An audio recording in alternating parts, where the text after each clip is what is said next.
નમસ્કાર 12 વાગ્યાના સમાચાર સાથે હું હિના સમાચારની શરૂઆત કરીએ મહત્વના સમાચારથી કાયદો વ્યવસ્થાની સ્થિતિ અંગે ગાંધીનગરમાં ઉચ્ચ સ્તરીય સમીક્ષા બેઠક યોજાઈ ગૃહ રાજ્યમંત્રી હર્ષ સંઘવીની અધ્યક્ષતામાં યોજાયેલી આ બેઠકમાં રાજ્યના તમામ જિલ્લા એસપી અને પોલીસ કમિશનરો વર્ચ્યુઅલી માધ્યમથી જોડાયા બેઠક દરમિયાન જિલ્લા વાઇઝ કાયદો વ્યવસ્થાની સ્થિતિની સમીક્ષા કરવામાં આવી ગુનાખોરી નિયંત્રણ સાયબર ક્રાઇમ મહિલા સુરક્ષા તેમજ સંવેદનશીલ વિસ્તારમાં સુરક્ષા વ્યવસ્થાને વધુ મજબૂત બનાવવા અંગે મહત્વપૂર્ણ ચર્ચા કરવામાં આવી સાથે અધિકારીઓને વધુ સતર્ક રહી અસરકારક કામગીરી કરવા સૂચના આપવામાં આવી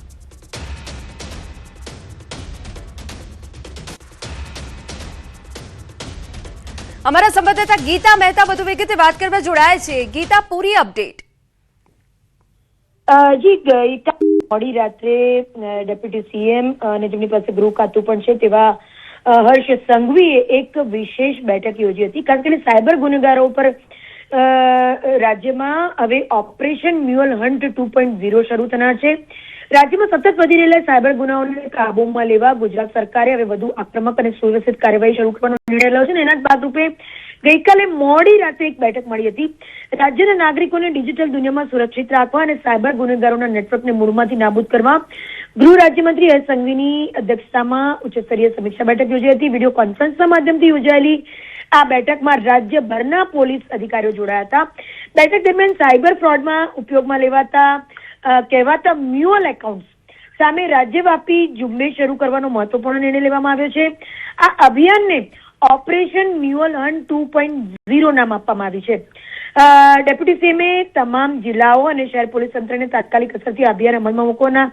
આદેશ પણ આપ્યા છે હું આપને જણાવવા માંગીશ આપણા દર્શકો માટે કે મ્યુઅલ એકાઉન્ટ એટલે એવા બેંક ખાતાઓ હોય છે જેનો ઉપયોગ સાયબર ગુનેગારો ગેરકાયદેસર નાણાંની હેરાફેરી માટે કરે છે ઘણી વખત નિર્દોષ લોકોના નામે અથવા તેમને લાલચ આપીને અથવા આવા ખાતાઓ ભાડે લેવામાં આવે છે અને ત્યારબાદ છેતરપિંડીથી મેળવેલા નાણાં તેમાં ટ્રાન્સફર કરવામાં આવે છે પોલીસના સૂત્રોના જણાવ્યા મુજબ આવા ખાતાઓ સાયબર ફ્રોડ ચેઇનની સૌથી મહત્વની કડી ગણાય છે અને તેને તોડવાથી જ ગુનેગારોના નેટવર્કને ફટકો પડી શકે છે હું આપણે જણાવવા માંગીશ કે બેઠકમાં રાજ્યના પોલીસ વડા ડોક્ટર KLN રાવ સહિતના વરિષ્ઠ અધિકારીઓ ગાંધીનગરથી ઉપસ્થિત રહ્યા હતા ઉપરાંત રાજ્યના તમામ શહેરોના પોલીસ કમિશનરો અને જિલ્લાના પોલીસ અધિક્ષકો પણ વર્ચ્યુઅલ માધ્યમથી બેઠકમાં જોડાયા હતા સાયબર ગુનાઓ સામેની વ્યૂહરચના અને આગામી કાર્યવાહી અંગે વિસ્તૃત ચર્ચા કરવામાં આવી હતી અને ગૃહ રાજ્યમંત્રી અને ડેપ્યુટી સીએમ હર્ષ સંઘવીએ સ્પષ્ટ શબ્દોમાં જણાવ્યું હતું કે સાયબર ગુનેગારો ગમે તેટલા સ્માર્ટ બને પણ ગુજરાત પોલીસ તેનાથી 2 ડગલા આગળ રહેશે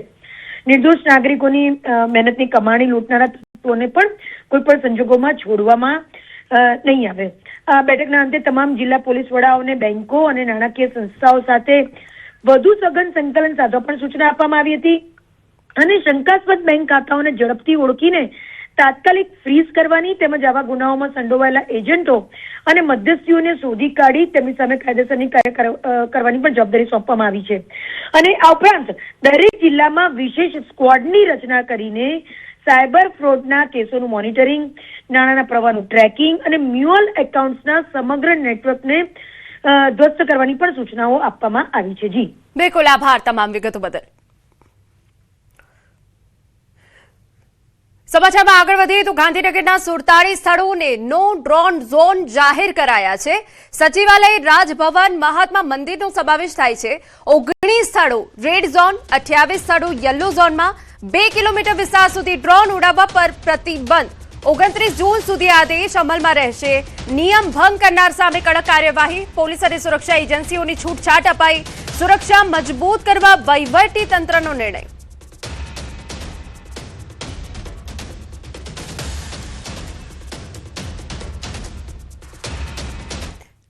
અને હવે સમાચારમાં આગળ વાત કરીએ અધિકમાં અષાઢી માહોલ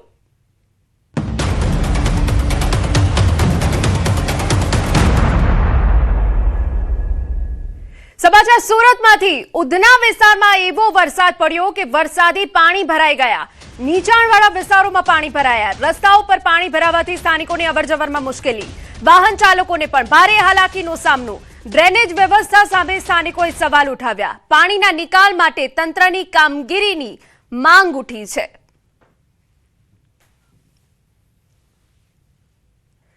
તો સામાન્ય વરસાદે જ પોલ ખોલી નાખી છે. ઉધના વિસ્તારના અમે આપને દ્રશ્ય બતાવી રહ્યા છે કે જ્યાં પાણી ભરાયા છે. પ્રી મોન્સૂન કામગીરી અહીંયા ફક્ત કાગળ પર હોય તેવું સ્પષ્ટપણે દેખાઈ રહ્યું છે. આપ જુઓ વાહન ચાલકોને કેટલી હાલાકી થઈ છે અને એવો પણ વરસાદ નથી પડ્યો કે જેના કારણે ચારે તરફ પાણી થઈ જાય. માત્ર સામાન્ય વરસાદમાં તંત્રની પોલ ખુલી ગઈ છે અને લોકોએ હવે તંત્રની કામગીરી સામે સવાલ ઉઠાવ્યા છે. અમારા સંવાદદાતા કીર્તેશ વધુ વિગતે વાત કરવા જોડાયા છે.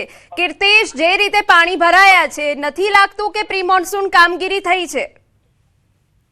બિલકુલ, ચોમાસાની શરૂઆત હજુ તો થઈ નથી. કમોસમી વરસાદ જે રીતે રાત્રે પડ્યો છે તેને બાદ સુરતમાં ચોમાસા પહેલાની પ્રી મોન્સૂનની કામગીરી કરવામાં આવતી હતી, પણ હજુ તો ચોમાસું શરૂ થાય અને પ્રી મોન્સૂનની કામગીરી કાગળ ઉપર પૂર્ણ થઈ ગઈ છે. તેના સીધા દ્રશ્ય જોઈ શકાય છે કે કયા પ્રકારે સામાન્ય વરસાદમાં પાણી ભરાઈ ગયું. જો વરસાદની ઋતુ શરૂ થતા 2-3 કલાક વરસાદ પડે તો કયા પ્રકારની સ્થિતિ થાય. ખાસ કરીને ઉધના ભીમનગર વિસ્તાર છે કે જ્યાં આગળ સામાન્ય વરસાદમાં પાણી ભરાઈ જતા હોય છે, ત્યારે અહીંયા પ્રી મોન્સૂનની કામગીરી કરવામાં આવી છે. નજીકમાં ખાડીઓ આવી છે, તેનું ડ્રેજિંગ તંત્ર દ્વારા કરવામાં આવ્યું છે, પણ પાણી ભરાયું છે, પાણીનો નિકાલ નથી થતો. એટલે ચોક્કસ પ્રી મોન્સૂનની કામગીરીમાં તંત્ર નિષ્ફળ ગયું છે. કાગળ ઉપર કામગીરી કરી છે તે સ્પષ્ટપણે દેખાય છે. બિલકુલ કીર્તેશ, સુરતના ઘણા એવા વિસ્તારો છે, એમાંનો એક ઉધના છે કે હર હંમેશની જેમ અહીંયા પાણી ભરાય જ છે, છતાં પણ કોઈ નિવેડો નથી આવી રહ્યો. એની પાછળનું કારણ આપ શું જોઈ રહ્યા છો? બિલકુલ, તંત્ર દ્વારા ચોમાસા પહેલા પ્રી મોન્સૂનની કામગીરી કરવામાં આવે છે. ગત વર્ષે જે જગ્યા પર પાણી ભરાયો તેની સમીક્ષા બેઠકો થાય છે, ત્યાં પાણી ના ભરાય તેવી વ્યવસ્થા કરવાની વાત છે. પણ આ વિસ્તાર એવા છે કે છેલ્લા 4 વર્ષથી આ પ્રકારના દ્રશ્ય જોવા મળે છે. મેં પહેલા જ કીધું એમ પ્રી મોન્સૂનની કામગીરી થઈ ગઈ છે, પણ હજુ પ્રી મોન્સૂન વરસાદ છે, હજુ તો વરસાદની શરૂઆત નથી થઈ, ત્યાં તો આ સ્થિતિ જોવા મળી રહી છે. એટલે કે તંત્ર કામગીરી કાગળ પર જ કરતી હોય છે તેવી સીધી રીતે આ દ્રશ્યથી દેખાઈ રહ્યું છે. બિલકુલ કીર્તેશ, મહત્વનું છે કે આ તો પ્રી મોન્સૂન એક્ટિવિટીના ભાગરૂપે રાજ્યમાં વરસાદ પડ્યો છે. જ્યારે ચોમાસું જામશે અને આ વખતે સારો એવો વરસાદ પડવાની સંભાવના છે, તો પછી તંત્ર શું કરશે જ્યારે સુરતના અનેક વિસ્તાર ડૂબશે? બિલકુલ, આ વિસ્તારોમાં છેલ્લા 4 વર્ષથી આ પ્રકારની સ્થિતિ જોવા મળે છે. પ્રી મોન્સૂનની કામગીરી સાથે સાથે તંત્ર દ્વારા અહીંયા પાણી ના ભરાય તેવી વ્યવસ્થાના ભાગરૂપે મોટા ખર્ચા કરવામાં આવે છે, પણ ખર્ચા કર્યા બાદ પણ સ્થિતિ જેવી હોય તેવી દેખાય છે. ત્યારે ફરી એક વખત પ્રી મોન્સૂનની કામગીરીને લઈને ચોક્કસ તંત્ર પર મોટા સવાલો ઉભા થયા છે. બિલકુલ કીર્તેશ, આપની પાસે એવી વિગત છે કે સુરતના એવા કેટલા વિસ્તારો છે કે જ્યાં આ સામાન્ય વરસાદમાં આ સ્થિતિ સર્જાઈ છે, ઉધના સિવાય? બિલકુલ, ઉધના, પાંડેસરા, લિંબાયત, ઘોડાદરા, સારોલી, સૈનિયા, અહેમદ, કુંભારિયા બધા વિસ્તારો એવા છે કે જ્યાંથી ખાડી પસાર થાય છે અને સામાન્ય વરસાદમાં ખાડીનું લેવલ વધે તો આ વિસ્તારોમાં પાણી ભરાતા હોય છે અને ખાડી પૂરની સ્થિતિ ઊભી થતી હોય છે. છેલ્લા 3 વર્ષથી આ પ્રકારના દ્રશ્ય છે, ત્યારે આ વર્ષે કરોડો રૂપિયાનો ખર્ચો તંત્રએ ખાડી પૂર ના આવે તેને લઈને ખાડી ઉપર ડ્રેજિંગની કામગીરી શરૂ કરી છે, પણ હવે વરસાદ આવે તો જ ખ્યાલ આવશે કે પાણી ભરાય છે કે કેમ. બાકી સામાન્ય એમાં પાણી ભરાતા હોય તેવું સ્પષ્ટપણે દેખાઈ રહ્યું છે. બિલકુલ કીર્તેશ, પાણી નિકાલ માટે હાલ કોઈ તંત્ર દ્વારા તજવીજ હાથ ધરાઈ છે? બિલકુલ, મહાનગરપાલિકાનું આખું તંત્ર દેશના વડાપ્રધાન નરેન્દ્ર મોદી સુરતના મહેમાન બની રહ્યા છે તે કામગીરીમાં જોતરાયું છે. એટલે કે આ પાણી ભરાયા બાદ તેનો નિકાલ કરવા માટેનો સમય નથી. એક તો પ્રી મોન્સૂનની કામગીરી કાગળ ઉપર કરી હોય તેવું બતાવી દીધું અને હવે વરસાદ પડ્યા બાદ 6 કલાક થવાયા, પાણીનો નિકાલ નથી થતો, પણ તંત્ર અત્યારે આ કામગીરી છોડી માત્ર દેશના વડાપ્રધાનના સ્વાગતની તૈયારીમાં લાગ્યું છે. બિલકુલ કીર્તેશ, અહીંયા એ સવાલ છે કે સુરતમાં રોડ રસ્તાની પણ ખસ્તા હાલત છે, એ વચ્ચે જો આટલું બધું પાણી ભરાય તો સ્વાભાવિક વાહન ચાલકો ખૂબ પરેશાન થવાના છે. એ રોડ રસ્તાની પણ મરામત નથી કરવામાં આવી, તંત્રએ નથી તસદી લીધી? બિલકુલ, તંત્ર મેં પહેલા જ કીધું એમ કાગળ ઉપર પ્રી મોન્સૂનની કામગીરી બતાવી છે અને આ દર વર્ષનું મહાનગરપાલિકાની કામગીરી છે. માત્ર કાગળ ઉપર કામગીરી બતાવી મોટા બિલો પાસ કરાવે છે, પણ કામગીરી પૂરતી થતી નથી, જેને લઈને હેરાન સામાન્ય વ્યક્તિને થવું પડે છે. પ્રી મોન્સૂન કામગીરીના ધ્યાનરૂપે જે વિસ્તારોમાં ખાડા હતા અને જે રસ્તા તૂટેલા હતા રિપેર કરવાનું કીધા હતા, પણ હવે ચોમાસાની ગણતરીના 10 દિવસ બાકી છે, ત્યારે હજુ પણ શહેરના 50% કરતા વધુ વિસ્તારો એવા છે કે જ્યાં રસ્તાઓની હાલત ખૂબ જ ખરાબ છે. મેટ્રોના કામ ચાલી રહ્યા છે અને જ્યાં કામ પૂરું થઈ ગયું હોય ત્યાં આગળથી મેટ્રોના બોર્ડ હટાવવાની પોલીસ વિભાગ દ્વારા સૂચના આપવામાં આવી છે, પણ તંત્ર જાણે સુધરવાનું નામ નથી લેતી. ચોમાસામાં પાણી ભરાવા સાથે કહી શકાય અકસ્માતોની ઘટના પણ આના લીધે બનતી હોય છે, પણ તંત્ર આ તમામ વસ્તુના બોધપાઠ પછી પણ કોઈ કામગીરી કરવામાં ધ્યાન આપતું નથી. બિલકુલ આભાર કીર્તેશ. તો ઉધના વિસ્તારના દ્રશ્યો હવે આપણે બતાવી રહ્યા છે કે જ્યાં પ્રી મોન્સૂન કામગીરી ફક્ત કાગળ પર છે. સામાન્ય વરસાદ હતો અને આ સામાન્ય વરસાદમાં જ પાણી ભરાઈ ગયા છે ચારે તરફ. વાહન ચાલકોને હાલાકી પડી રહી છે. જોકે તંત્ર દ્વારા તજવીજ હાથ ધરવામાં આવી છે. આવનારા દિવસોમાં વડાપ્રધાન સુરતના મહેમાન બનવાના છે ત્યારે જઈને તંત્ર સતર્ક બન્યું છે, પરંતુ હાલના જે દ્રશ્યો છે એ હાલાકીના દ્રશ્યો છે. હજુ તો રાજ્યમાં સત્તાવાર ચોમાસાની સમય છે, પરંતુ તે પહેલા જે વરસાદ પડ્યો છે એમાં સુરતની હાલત ખરાબ થઈ છે. સમાચારમાં વાત હવે અમદાવાદની. નારોલ વિસ્તારમાં પાણી ભરાયા. પાણી ભરાતા ભારે ટ્રાફિક જામ થયો છે. ઓવરબ્રિજનું કામ ચાલુ હોવાથી હાલાકી. કામગીરીના પગલે પાણી ભરાતા વાહન ચાલકો પરેશાન. કલાકો સુધી લોકો ટ્રાફિક જામના ફસાયા છે. વિશાલા બ્રિજ સુધી ટ્રાફિક જામ થયો છે.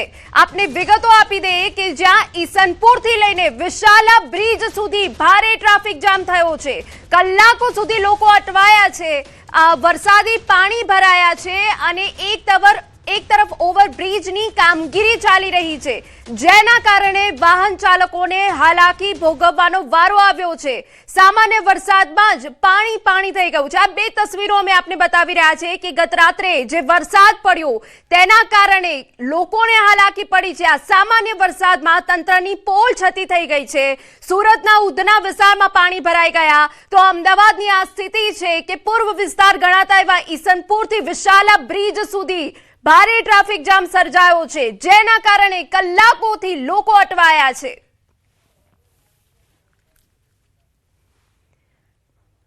અમદાવાદમાં વરસાદે તંત્રની પોલ ખોલી નાખી છે. ભારે વરસાદથી રસ્તો બેસી ગયો. વટવા વિસ્તારમાં આવેલા જાનિયા પીરના ટેકરા પાસે રોડ બેસી ગયો. હજુ તો રોડ બન્યો, ટૂંક સમયમાં થયો તે પહેલા જ રોડ બેસી ગયો. કરોડના ખર્ચે બનેલા રોડની ગુણવત્તા પર સવાલો ઉભા થયા છે. અમારા સંવાદદાતા પ્રણવ વધુ વિગતે વાત કરવા જોડાયા છે. પ્રણવ, પૂરી વિગત. ચોક્કસ જે વિઝ્યુઅલ બતાવી રહ્યા છે ન્યૂઝ 18 ટીમ, તે સોશિયલ મીડિયાના માધ્યમથી આ વિડીયો મળી રહ્યા છે. તેમાં અમદાવાદ શહેરના વટવા વિસ્તારમાં આવેલા જાનિયા પીરના ટેકરા એ વિસ્તાર કહેવામાં આવે છે. ત્યાંનો આ રોડ છે, ત્યાંનો રોડ છે એ માત્ર હજુ સામાન્ય વરસાદ થયો છે, એ પણ પ્રી વરસાદ થયો છે. હજુ પણ ચોમાસાની શરૂઆત નથી થઈ. તેની પહેલાનો જે વરસાદ છે તેની અંદર જ એ રોડ છે તેનો એક ભાગ છે તે બેસી ગયો છે. તેના કારણે વાહન ચાલકોને ત્યાં રસ્તો છે તે બ્લોક કરવાની ફરજ પડી છે. લોકો છે ડાયવર્ઝનના માધ્યમથી બહાર જઈ રહ્યા છે. સવાલ એ થઈ રહ્યો છે કે અમદાવાદ શહેરમાં કરોડો રૂપિયાના ખર્ચે રોડ રસ્તાઓ બને છે, તેમ છતાં પણ તેની ગુણવત્તા ઉપર કેમ કોઈ યોગ્ય પગલાં લેવામાં નથી આવી રહ્યા, તે એક સૌથી મોટો સવાલ છે. બીજી તરફ સરકાર પણ ખુદ કહી રહી છે કે ગુણવત્તાને લઈને કોઈ પણ પ્રકારની બાંધછોડ કરવામાં નહીં આવે, તેમ છતાં પણ આજે જે બ્રિજોની અને સાથે જે રોડની જે સ્થિતિ છે તેના કારણે બ્રિજો તૂટવાની ઘટનાઓ બને છે અને જે રોડ છે તે આ પ્રકારના ધોવાણ થવા અને બેસી જવાની ઘટનાઓ બની રહી છે. અને જે આ દ્રશ્યો જોવા મળી રહ્યા છે તે દ્રશ્યો છે અમદાવાદ શહેરના રામોલ હાથીરણ વોર્ડના વટવા વિસ્તારના, જેની અંદર જાનિયા પીરના ટેકરા જે કહેવામાં આવે છે તેની અંદર જે આખો રોડ છે તે બેસી ગયો છે. અને સોશિયલ મીડિયામાં આ વિડીયો ખૂબ વાયરલ થઈ રહ્યો છે અને મહાનગરપાલિકાની સામે અનેક સવાલો છે તે અમદાવાદીઓ છે ઉઠાવી રહ્યા છે. બિલકુલ આભાર પ્રણવ.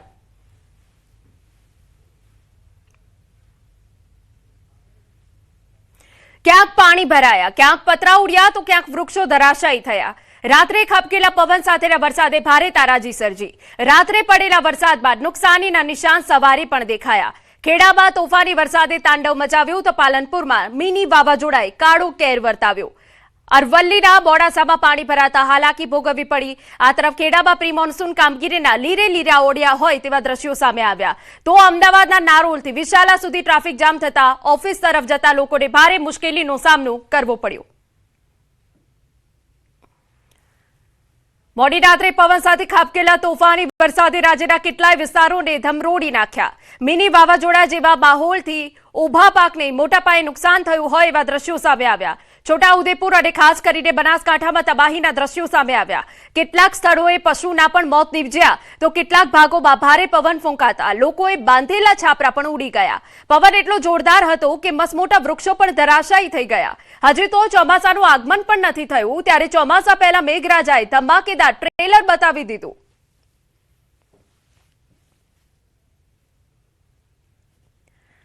સમાચારમાં વાત વાવથરાથી કરીએ। તોફાની વરસાદ જીવલેણ બન્યો। પવન અને વરસાદને લીધે પતરાનો શેડ પડતા યુવકનું મોત।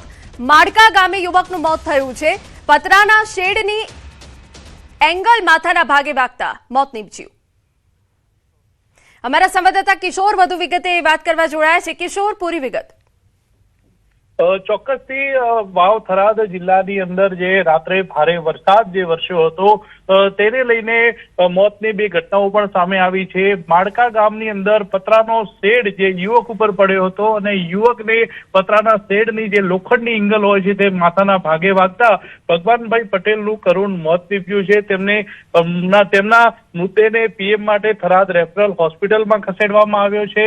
જ્યારે અન્ય જો વાત કરવામાં આવે તો ભાભર તાલુકામાં પણ વરસાદ વાવાઝોડા લીમડા એક મહિલા પર પડતા તેમનું પણ મોત નીપજ્યું છે। આમ વાવ થરાદ જિલ્લાની અંદર જે ભારે પવન સાથે જે વરસાદ વરસ્યો તેમાં અત્યાર સુધી 2 મોત નીપજ્યા છે।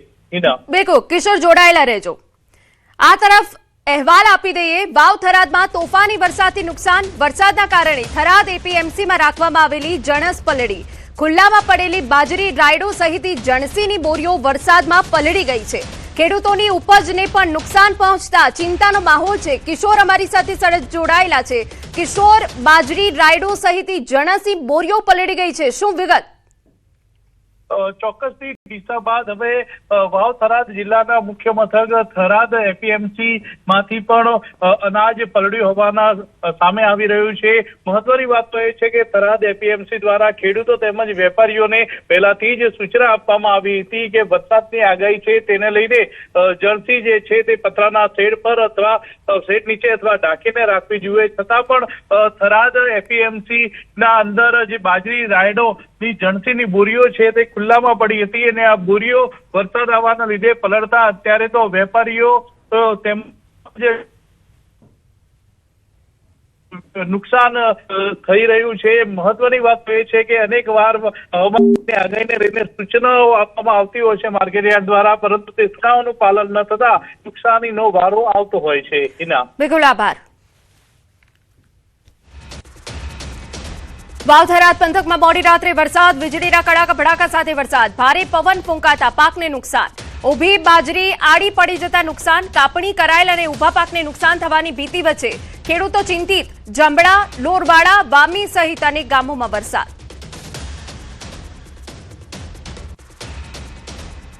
વાત હવે છોટાઉદેપુરની કરીએ તો મધરાતે વરસાદી માહોલ વચ્ચે ફૂંકાયેલા તેજ પવનના કારણે ખેડૂતોને ભારે નુકસાન વેઠવાનો વારો આવ્યો। બોડેલી તાલુકાના જબુગામ સહિત વિસ્તારોમાં કેળનો પાકને સૌથી વધુ અસર પહોંચી। તેજ ગતિએ પવન ફૂંકાતા કેળના ખેતરોમાં સીધો ફટકો પડ્યો। અનેક ખેતરોમાં કેળના છોડ જમીનદોસ્ત થઈ ગયા, જ્યારે કેટલાક ખેતરોમાં ફળ સાથેના છોડ તૂટી પડતા ખેડૂતોની વર્ષભરની મહેનત પર પાણી ફરી વળ્યું। ત્યારે સરકાર દ્વારા તાત્કાલિક સર્વે કરી નુકસાનનું મૂલ્યાંકન કરવામાં આવે અને અસરગ્રસ્ત ખેડૂતોને યોગ્ય વળતર આપવામાં આવે તેવી માંગ ઉઠી છે। ખેતીમાં મેં કેળનો પાક કરેલો છે અને આ કેળનો પાક 1 વર્ષે આની પાક થાય છે અને આ પાકમાં અઢળક ખર્ચો કરેલો છે અને હવે અમારે પાક કાપવાની તૈયારીમાં છે અને વાવાઝોડું અચાનક આવવાથી અમારા ખેતીને ખૂબ જ નુકસાન થયેલ છે, જેથી અમને સરકાર તરફથી યોગ્ય વળતર મળવું જોઈએ। સમાચારમાં રોકાઈએ એક વિરામ માટે।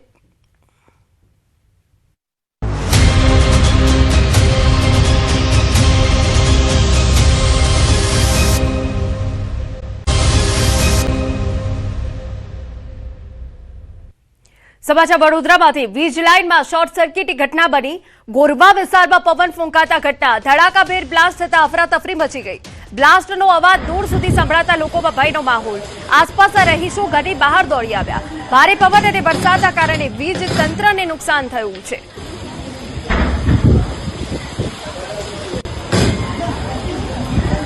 તો ધડાકાભેર બ્લાસ્ટ થતા અફરાતફરી મચી ગઈ. જે ભારે વરસાદ પડ્યો હતો ગત મોડી રાત્રે વડોદરામાં, ત્યાં વીજ લાઇનમાં અચાનક શોર્ટ સર્કિટ થયું હતું. જોકે રહેણાંક વિસ્તાર છે, લોકોમાં ફફડાટ ફેલાઈ ગયો હતો.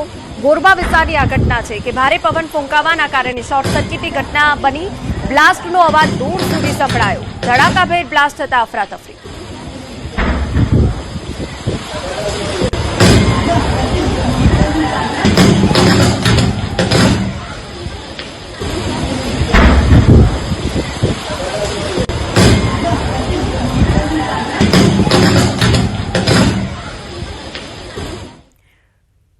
ભરૂચ જિલ્લામાં પ્રી મોન્સૂન વરસાદી ધમાકેદાર એન્ટ્રી. ભરૂચ અને હાંસોટમાં 1 ઇંચ વરસાદથી વાતાવરણમાં ઠંડક પ્રસરી. જોકે પવન ફૂંકાતા કેટલાક વિસ્તારોમાં વૃક્ષો ધરાશાયી થયા. મોડી રાત્રે તમામ 9 તાલુકાઓમાં વરસાદ વરસ્યો હતો. ભરૂચ અને હાંસોટમાં 1 ઇંચ વરસાદ નોંધાતા ગરમીથી ત્રસ્ત લોકોને રાહત મળી. વરસાદ સાથે પવન ફૂંકાતા વાતાવરણમાં ઠંડક પ્રસરી ગઈ. પ્રી મોન્સૂન વરસાદના કારણે ખેડૂતોમાં ખુશીનો માહોલ જોવા મળી રહ્યો છે. આગામી વાવણી સિઝન માટે જમીનમાં ભેજનું પ્રમાણ વધતા ખેડૂતો આશાવાદી બન્યા છે. વાત હવે વડોદરાની કરીએ. ડભોઈ નજીક વિચિત્ર અકસ્માત થયો. બોડેલી રોડ પર 4 કાર વચ્ચે અકસ્માત. વાવાઝોડા અને ભારે પવનના કારણે અકસ્માત થયો. વરસાદમાં મુખ્ય માર્ગ પર વિઝિબિલિટી શૂન્ય થતા અકસ્માત થયો. 2 ઇકો અને 2 અન્ય કાર વચ્ચે અકસ્માત સર્જાયો. સદનસીબે બનાવમાં કોઈ જાનહાનિના અહેવાલ નથી. કારમાં સવાર તમામ લોકો સહી સલામત. તો આપણે એ દ્રશ્ય બતાવી રહ્યા છે કે વાવાઝોડા સાથે ભારે પવન ફૂંકાયો હતો. વડોદરામાં ભારે વરસાદ પડ્યો હતો, જેના કારણે વિઝિબિલિટી ઘટી ગઈ હતી. બોડેલી રોડ પર 4 કાર એક સાથે અથડાઈ ગઈ હતી. જો કે મહત્વની બાબત એ છે કે કોઈ જાનહાનિના અહેવાલ નથી. કારમાં સવાર તમામ લોકો સહી સલામત છે. કારને ઘણું ખરું નુકસાન પહોંચ્યું છે. પોરબંદર મહાનગરપાલિકા દ્વારા શહેરમાં પ્રી મોન્સૂનની કામગીરી કરવામાં આવી રહી છે તેવો દાવો કરાઈ રહ્યો છે. પરંતુ સામે વિપક્ષ આરોપ કરી રહ્યું છે કે પ્રી મોન્સૂનના નામે કરોડો રૂપિયાનું આંધણ કરાઈ રહ્યું છે. શહેરના હનુમાન રોકડિયાથી લઈને ખંડપીઠ સુધીનો સમગ્ર વિસ્તાર દર વર્ષે સામાન્યથી ભારે વરસાદમાં પાણીમાં ગરકાવ થઈ જાય છે. જુવેલી બ્રિજ નીચે લાંબા સમયથી કોઈ સફાઈ કરવામાં આવી નથી. જૂના પુલના તોડી પાડેલા વિશાળ કાટમાળ અને મલબાઓનો અહીં મોટો ખડકલો છે, જેના કારણે ચોમાસાના પાણીનો પ્રવાહ રોકાય છે. મનપા દાવો કરે છે કે કામગીરી કરાઈ રહી છે, પરંતુ સામે સ્થિતિ એવી જ જોવા મળી રહી છે. ત્યારે હવે આ કામગીરી માત્ર કાગળ પર જ રહેશે કે ખરેખર કરવામાં આવશે તેવા સવાલો ઉઠી રહ્યા છે.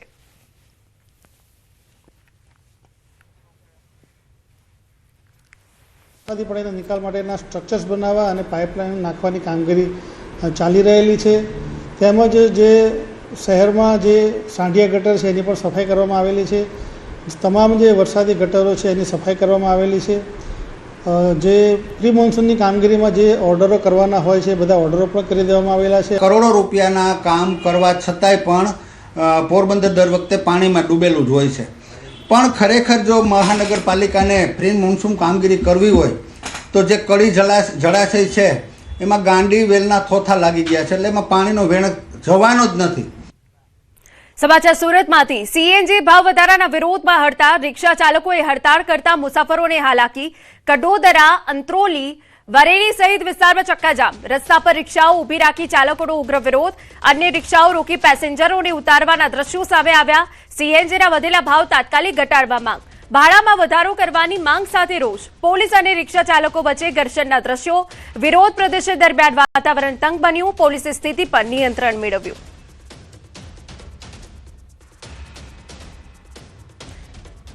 તો સીએનજી ભાવ વધારાના વિરોધમાં હડતાળ પાડવામાં આવી. રિક્ષા ચાલકોએ હડતાળ કરતા મુસાફરોને હાલાકી પડી રહી છે. કડોદરા, અંત્રોલી, વરેલી વિસ્તારમાં ચક્કાજામ કરીને વિરોધ કરવામાં આવ્યો, જેના કારણે જે મુસાફરો છે તેમને હાલાકી પડી. રસ્તા ઉપર રિક્ષાઓ રોકીને વિરોધ કરાયો. સમાચારમાં આગળ વધીએ. કચ્છ ડીઝલ વધતા ખર્ચને જોતા મોટાભાગના તમામ ટ્રાન્સપોર્ટ એસોસિએશનોએ ભાડાના દરોમાં વધારો કર્યો. જે 1-2 એસોસિએશને ભાડામાં વધારો કર્યો નથી તેઓ પણ ટૂંક સમયમાં નવા ભાડા દર લાગુ કરશે. ડીઝલની ઉપલબ્ધિ અંગે સર્જાયેલી સમસ્યામાં પણ હાલમાં રાહત જોવા મળી રહી હોવાથી સ્વૈચ્છિક રીતે વાહનો ઉભા રાખવાનો કાર્યક્રમ હાલ અમલમાં નહીં મુકાય. જો કે પરિસ્થિતિ પર સતત નજર રાખવા દર અઠવાડિયે બેઠક યોજી સમીક્ષા કરાશે. ભવિષ્યમાં પરિસ્થિતિ અને જરૂરિયાત અનુસાર ચેમ્બર્સ ઓફ કોમર્સની આગેવાની હેઠળ તમામ ટ્રાન્સપોર્ટ એસોસિએશનો એકતા સાથે આગામી નિર્ણયો લઈ જરૂરી પગલાં ભરશે. હાલ હડતાલનો કાર્યક્રમ પરસ્પર સમજૂતીથી ટાળવામાં આવ્યો.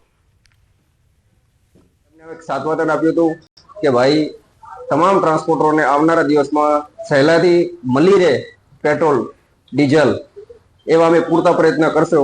તમે 1 તારીખ સુધી રાહ જુઓ. પછી અમે 1 તારીખ સુધી રાહ જોઈ હતી. એની રિવ્યુ બેઠક લાસ્ટ 29 તારીખના અમે રાખી હતી અને અત્યારે બજારની અંદર પૂરતા પ્રમાણમાં ટ્રાન્સપોર્ટ વાળાને લગભગ 80 થી 90% જેટલું જોઈએ એટલું ડીઝલ અમને મળી રહ્યું છે. રાજકોટ જિલ્લામાં વિદ્યાર્થીઓના શાળા છોડવાના વધતા પ્રમાણને લઈ ચિંતાજનક સ્થિતિ સામે આવી. જિલ્લા શિક્ષણ વિભાગના આંકડા મુજબ 12,543 બાળકોના વાલીઓએ બાળકોને અભ્યાસ માટે મોકલવાની ના પાડી, જ્યારે 8,087 બાળકો માઇગ્રેટ થયા હોવાનું સામે આવ્યું અને તેમના ટ્રેકિંગ માટે વિભાગ કાર્યરત છે. ઉપરાંત 2,685 બાળકો શાળા છોડ્યા બાદ મળતા નથી. ધોરણ 8, 9 અને 10માં સૌથી વધુ ડ્રોપઆઉટ નોંધાયો છે રેશિયો. શિક્ષણ વિભાગ દ્વારા ડ્રોપઆઉટ રેશિયો ઘટાડવા અને વિદ્યાર્થીઓને ફરીથી શિક્ષણ સાથે જોડવા અને શિક્ષકો મારફતે વિશેષ અભિયાન અત્યારે ચલાવાઈ રહ્યું છે.